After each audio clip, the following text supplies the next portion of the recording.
Vous savez, pour la plupart d'entre nous, l'histoire de Noé, c'est l'histoire d'un type qui a construit un bateau sous l'injonction de Dieu et qui a reçu des couples d'animaux. Et voilà, il a été sauvé du déluge. La plupart des gens, ce n'est que ça qu'ils voient. Quand vous lisez Genèse chapitre 6, verset 14, la Bible dit « Fais-toi une arche de bois ». Là, c'est Dieu. Laissez d'abord Noé à côté.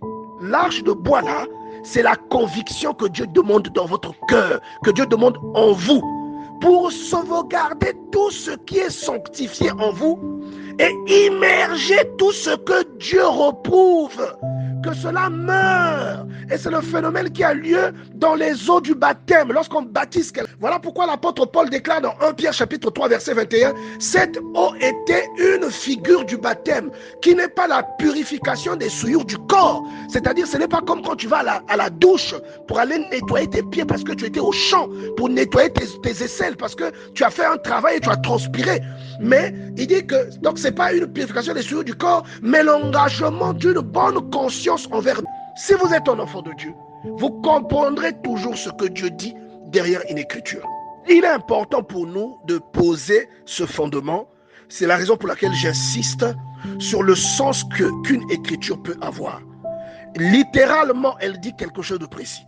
Mais en esprit, elle va t'enseigner une réalité qui suit la logique de ce que tu lis, mais qui n'est que, quand vous voyez la logique là, ce n'est que le dessus. Et quand vous comprenez la réalité spirituelle, c'est une profondeur sans fin. Jésus, il a parlé d'un temple. Les gens ont dit, il est fou. Il a parlé de bâtir un temple en 3 jours. On a dit, il est fou. Vous voyez, on ne savait pas qu'il parlait du temple que représente l'être humain. Vous comprenez? Il a parlé de différents types de terre, différents types de sols. Les gens ne savaient pas qu'il parlait du cœur de l'être humain. Vous voyez? Quand il parlait du cep, on ne savait pas qu'il parlait de lui-même. Lorsqu'il parlait des sarments, il parlait de ceux qui sont connectés à lui. Il a parlé du berger, pour citer l'excellent pasteur. Vous avez l'impression, vous passez d'un bateau avec un déluge qui tombe du ciel et des gens qui sont en train de se noyer. On est en train de te parler de quelque chose qui se passe en toi lorsque tu te convertis. On est en train de parler d'une vie que tu mènes et qui ne plaît pas à Dieu, des habitudes. Dieu devient sélectif. Il vient, il prend maintenant ce qui peut être sauvegardé, ce à partir de quoi tout peut repartir.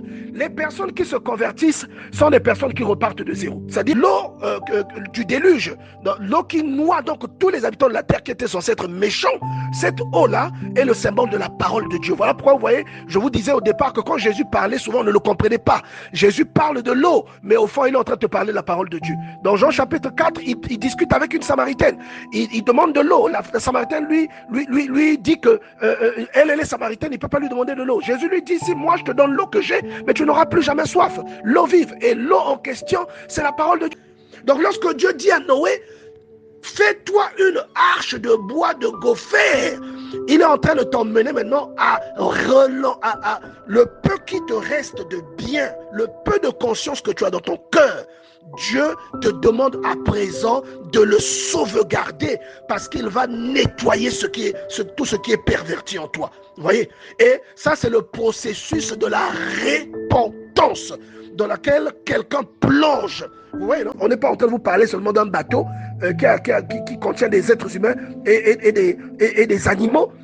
Donc, vous devez comprendre que les animaux là représentent aussi des habilités en vous, des aptitudes en vous, et que les enfants que vous avez sauvegardés représentent aussi quelque chose en vous qui doit être préservé et qui, une fois converti et reparti de zéro, ces choses-là maintenant vont proliférer.